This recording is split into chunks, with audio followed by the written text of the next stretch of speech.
คะคนไทยบางกลุ่มที่ยุแย้งให้ปิดด่านค่ะยกเลิกสินค้านำเข้ากัมพูชาเลิกขายให้มันกินเลยมาม่าปลากระป๋องชูรสอะไรตายยันเขียดตอนนี้คงจะพอใจแล้วนะคะ คนกัมพูชาไม่ได้ตายอย่างเขียดหรอกค่ะคนกัมพูชาไม่ค่อยกินเขียดค่ะ มีแต่คนไทยที่ชอบกินเขียด คนกัมพูชากินส่วนน้อยนะคะ อย่างเราเนี่ยทำนานะคะคือทุ่งนาเนี่ยเขียดเยอะมากคงไม่ตายเหมือนเขียดแล้วค่ะเราหวังว่าพวกคุณพอใจนะกับการตัดสินใจของรัฐบาลเรา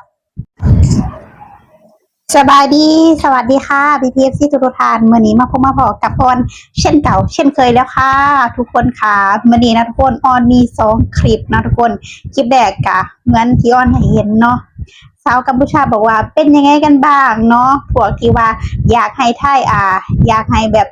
ไทยปิดด่านอยากให้แบบว่าตัดเน็ตตัดไฟเนาะพวกเพิ่น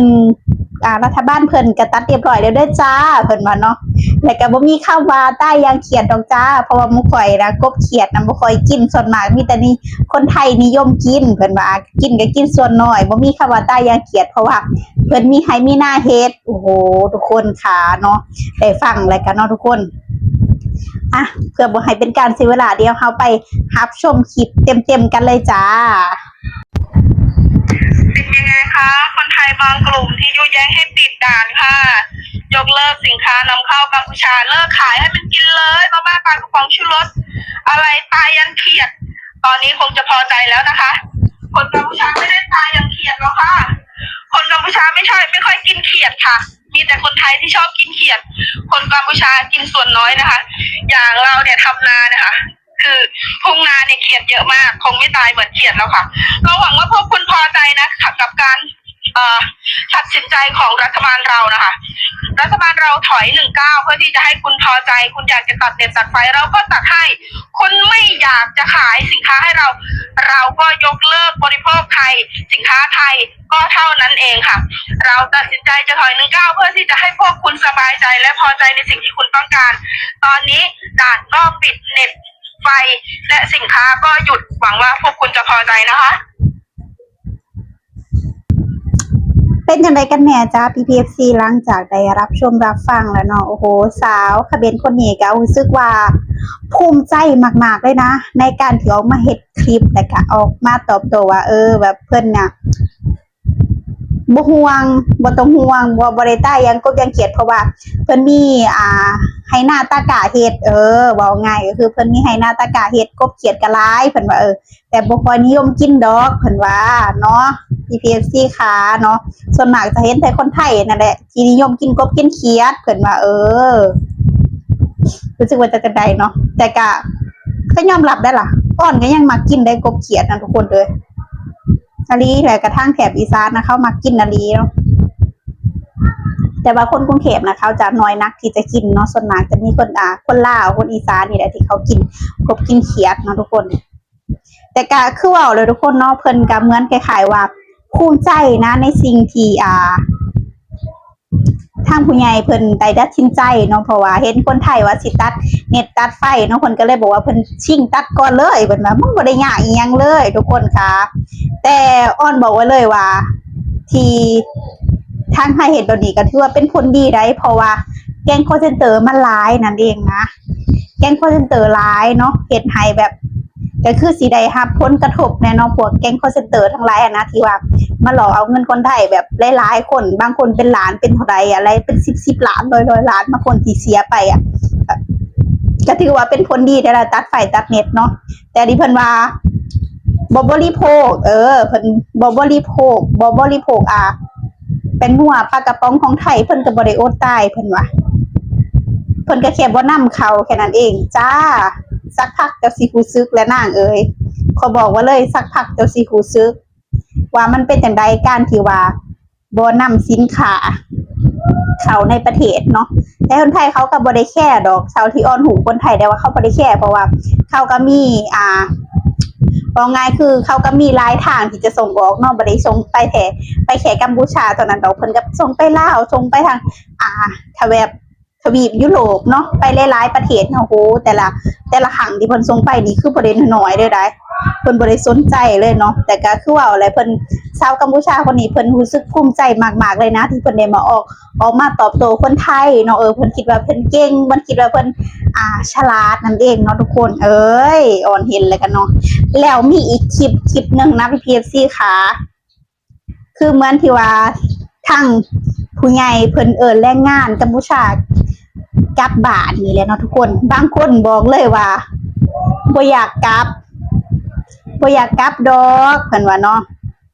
เพิ่นออกมาเฮ็ดคลิปเนาะทุกหนุ่มคอมเมนต์คนนี้เพิ่นว่าถึงข่อยจะเฮ็ดงานอยู่นี่ข่อยก็ภูมิใจได้เพราะว่าข่อยยังมีงานเฮ็ดมีค่าแรงดีๆเฮ็ดเนาะแล้วก็มีโรงพยาบาลที่แบบพร้อมที่จะรักษายามเจ็บไข้ได้ป่วยเพิ่นว่าเพิ่นบ่กลับบ้านแน่นอนเนาะทุกคนแล้วก็มีอีกหลายคนนะที่บ่ยอมกลับบ้านเดี๋ยวเราไปรับชมมาฟังคลิปพร้อมๆกันเลยจ้าไม่มีงานทำแต่คุณเช่นคุณไม่ได้ด้วยนะผมอยู่ไทยผมมีงานทำเนี่ยคุณเรียกผมกลับไปนี่มีงานทำไหมแต่อีกอย่างหนึ่งคุณไม่ให้คนกัมพูชามารักษาที่ประเทศไทยนี่คุณไม่ให้พวกผมมาให้คนกัมพูชามารักษาอยู่ประเทศไทยนี่คุณมีปัญญาสร้างโรงพยาบาลไหมสร้างโรงพยาบาลดีๆเหมือนประเทศไทยไหมฝากไปถึงคุณเช่นนะคุณมาเน็ตนะผมจะพูดภาษาไทยผมพูดไม่เข้าเท่าไรหรอกแต่ว่าผมอยากให้คนไทยรู้ผมอยากให้คนเขมรฟังไปด้วยเนี่ยนี่ประเทศไทยนี่ผมทำงานอยู่ประเทศไทยนี่ผมทำทานผมก็ภูมิใจนะผมมีงานทำนะอยู่บ้านทำอะไรสมองนี่ฝากไปถึงกับคนกัมพูชานะติดเชื้อคุณเช่นคุณมาเน็ตนะอย่าไปเชื่อเลยดิอยู่ประเทศไทยดีกว่านี่ผมบอกไว้ก่อนเลยฝากใครขึ้นนะฝากใครขึ้นโอ้โหนมคาเมนคนนี้รู้สึกว่าอยู่ไทยด้นแล้วฉลาดแล้วมีความคิดนะทุกคนเนาะออนเห็นคลิปเพิ่นน่ะออนดีใจได้ทุกคนออนดีใจได้เนาะที่เพิ่นได้ซึมซับวัฒนธรรมของคนไทยและก็ได้ซึมซับทางนิสัยคนไทยเนาะเพิ่นเป็นจังได๋แน่นะทุกคนออนเชื่อเลยว่าก็ยังมีอีกหลายคนเนาะที่บ่ยอมกลับบ้านและก็บ่ยอมเชื่อฟังคนที่เขาอยู่ยงนั่นเองเนาะว่าจะมีงานรองรับจะมีเงินเดือนแพงๆให้เฮ็ดเนาะทุกคนคนนี้เพิ่นบอกว่าบ่เชื่อดอกเนาะเพิ่นขอเผาทานอยู่ไทยดีกว่าเพราะว่ารายได้ดีมีงานเฮ็ดคุมื้อเพิ่นว่ายามแบบว่ายามอีหยังมากอะยังมีโรงพยาบาลดีๆรองรับเนาะแบบเจ้านายเพิ่นก็ใจดีอะนะทุกคนเนาะแล้วก็มีอีกหลายคนบางคนที่เข็นผักบางคนที่อยู่ตามตลาดนัดอยู่ตามตลาดสดเนาะเพิ่นแบบโอ้โหบางคนอยู่จนผูกพันกับเจ้านายจนเจ้านายฮักจนแบบเชื่อใจไว้ใจอะเพราะว่าแบบว่าคนงานก็อยากอยู่ด้นๆเนาะแล้วก็เจ้านายก็อยากได้ลูกจ้างที่แบบอยู่นำกันด้นๆหูแบบหูงานหูหยังกันนะหูทุกสิ่งทุกอย่างนะทุกคนน่ะคือออนเห็นแล้วกับหนุ่มคนนี้ก็ถือว่าดีได้ที่ออกมาเตือนชาวกัมพูชาบางคนที่ยังหลงเสือหรือหลงผิดกับคำยุยงเนาะว่ากลับบ้านต้องมีงานเฮ็ดต้องมีหันมีหนีเฮ็ดเด้อจังซั่นจังซี่เนาะแต่ว่าหนุ่มคนนี้ก็ยังบ่เชื่อเนาะบอกไว้เลยว่าเพิ่นบ่เชื่อดอกเพิ่นว่ากลับไปก็สิเฮ็ดพี่เฮ็ดหยังนอกจากเฮ็ดให้เฮ็ดหน้าเพิ่นว่าเฮ็ดให้เฮ็ดหน้าก็ต้องใส่ปุ๋ยใส่น้ำมอกน้ำมันแม่นบ่ทุกคนค่ากินค่ายาอีกบ่มีดอกที่ว่าเฮ็ดหน้าแล้วบ่ต้องใส่เงินอ้อนบอกเลยว่าสมัยนี้มันลำบากนักเนาะอยู่ไทยนี่แหละดีที่สุดเพิ่นว่าแม่นคือความเพิ่นน่ะลีนะทุกคนอยู่ไทยนี่แหละดีที่สุดผู้ใดมีงานดีๆก็กอดไว้แน่นๆซะอย่าสู่ไปเชื่อคำยุยงคนอื่นเด็ดขาดเพราะว่าเขาบ่ได้เดือดร้อนนำเฮาเนาะคนที่เดือดร้อนก็คือเฮานี่แหละมีงานดีๆให้เฮ็ดก็จงเฮ็ดจงซื่อสัตย์ขยันหมั่นเพียรอ่อนน้อมถ่อมตนมีงานมีการเฮ็ดดีๆมันสิว่าโอ้ยเมื่อบ้านเฮาได้ทางบ้านเฮาประกาศรับคนงานเงินเดือนแพงๆก็สิได้จักมือถามแม่ทออยู่ไทยนี่แหละถาวรที่สุดมีกฎหมายมีประกันสังคมรักษาฟรีอีหยังฟรีหลายๆสิ่งหลายๆอย่างหาอยู่ไสบ่ได้อีกแล้วซ้ำแค่เฮ็ดประกันสังคมก็ ถือบอกง่ายคือถือสิทธิ์เหมือนคนไทยเห็นประกันสังคมเลยค่าใช้จ่ายหวานยาอิหยังยามเจ็บไข้ได้ป่วยไปโรงพยาบาลบ่ต้องเสียสักบาทสักสตางค์เลย เหมือนที่อ้อนเคยผ่านมานี่แหละหนุ่มเขมรคนนี้รู้สึกว่ามีความขึดมีความฉลาดแล้วก็ได้เพิ่นก็ได้เตือนชนชาติเดียวกันพร้อมเนาะว่าอย่าสู่ไปเสือคำยุยงเด้อเพราะว่ามันจะมีผลกระทบตามมานะเพราะว่าคนไทยถึงเขาขาดแรงงานกัมพูชาเขาก็เอาแรงงานอื่นมาอยู่ดีแรงงานลาวแรงงานพม่าและที่สำคัญเหมือนรู้สึกว่าเหมือนจะมีแรงงานทางที่เวียดนามหรืออีหยังนี่แหละเพิ่นสิว่าเฮ็ด MOU อีก2ประเทศนะที่จะเข้ามาในประเทศไทยทดแทนบ่ต้องห่วงนะบ่ต้องห่วงว่าคนไทยสิขาดแรงงานดอก